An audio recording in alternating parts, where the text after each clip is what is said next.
पूर्व मंत्री व बिलासपुर विधायक अमर अग्रवाल ने कहा कि केंद्र में भाजपा सरकार की 11 वर्षीय सेवा, सुशासन और गरीब कल्याण को समर्पित रहे। पत्रकार वार्ता में उन्होंने कहा कि सरकार की प्राथमिकता नागरिकों की सुरक्षा और सांस्कृतिक विरासत का संवर्धन है। जैसा भगवत गीता में श्री कृष्ण ने बताया कि 2014 में जब पीएम नरेंद्र मोदी के नेतृत्व में भाजपा सत्ता में आई, तब आतंकवाद चरम पर था। सर्जिकल स्ट्राइक, एयर स्ट्राइक और हालिया ऑपरेशन सिंदूर ने साबित कर दिया कि भारत आतंकवाद से निपटने में सक्षम है। मोदी ने दूरदर्शिता के साथ देश को सुरक्षित व सशक्त बनाया है, जिससे पाकिस्तान के हमले नाकाम हुए। अग्रवाल ने कहा कि इन 11 सालों में आम नागरिक सुरक्षित महसूस करता है। पीएम मोदी ने जन आकांक्षाओं को पूरा किया। छत्तीसगढ़ का अभूतपूर्व विकास हुआ और भारत दुनिया की चौथी सबसे बड़ी अर्थव्यवस्था बना। शिक्षा, स्वास्थ्य और गरीब कल्याण में प्रगति उल्लेखनीय है। 25 करोड़ लोगों का जीवन स्तर ऊपर उठा, जो किसी चमत्कार से कम नहीं। उन्होंने कहा कि 140 करोड़ भारतीयों की सहभागिता से ही विकसित भारत का सपना साकार होगा। छत्तीसगढ़ को इन वर्षों में करोड़ों की सौगात मिली, जिसमें रायगढ़ में सर्वाधिक निवेश हुआ। डिजिटल इंडिया के तहत नेट कनेक्टिविटी का विस्तार हो रहा है। जसपुर क्षेत्र में कनेक्टिविटी के लिए सरकार वित्तीय सहायता देगी। पत्रकार में वार्ता में राज्यसभा सांसद देवेंद्र प्रताप सिंह, रायगढ़ सांसद राधेश्याम राठिया, जिला भाजपा अध्यक्ष अरुण धर दीवान, उमेश अग्रवाल, गुरुपाल भल्ला, गोपाल शर्मा, गिरिधर गुप्ता, सुभाष पांडे, शीला तिवारी और विवेक रंजन सिन्हा उपस्थित रहे।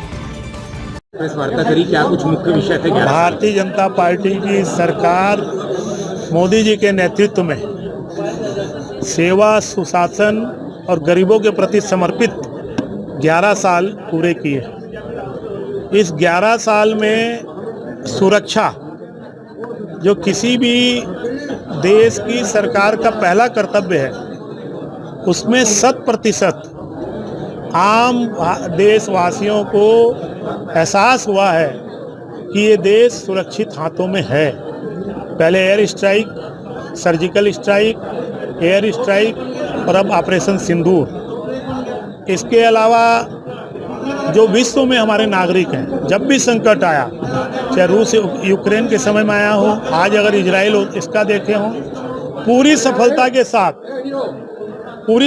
के साथ उनको वापस लाना और देश की आंतरिक सुरक्षा, नक्सलवाद 146 जिले से 6 जिले में समेटना, उससे आम जनता का विश्वास बढ़ा है। आज सड़कों के मामले में अगर हम देखेंगे तो पूरी दुनिया देख रही है कि 11 साल में सड़कों का जाल जितनी तेजी के साथ भेजा हुआ है, आज उसी के कारण हमारी आर्थिक तरक्की भी हो रही है। दुनिया की चौथी अर्थव्यवस्था, ये गौरव भी 11 साल में प्राप्त हुआ।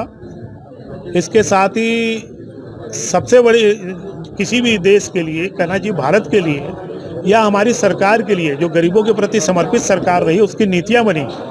25 करोड़ लोग गरीबी रेखा के ऊपर उठ जाना, ये एक बहुत बड़ा आश्चर्य मैं ऐसा समझता हूँ कि हमारे देश में हुआ है। और उसके अलावा जो हमारी सांस्कृतिक विरासत है, उसको आगे बढ़ाना, एक देश एक भारत, श्रेष्ठ भारत, एक भारत, उसके लिए नई शिक्षा पॉलिसी, या कहना चाहिए कि सारे मंदिर, उनका पुनरुत्थान, बोली, भाषा, ये सारे काम इस 11 साल में हुआ है।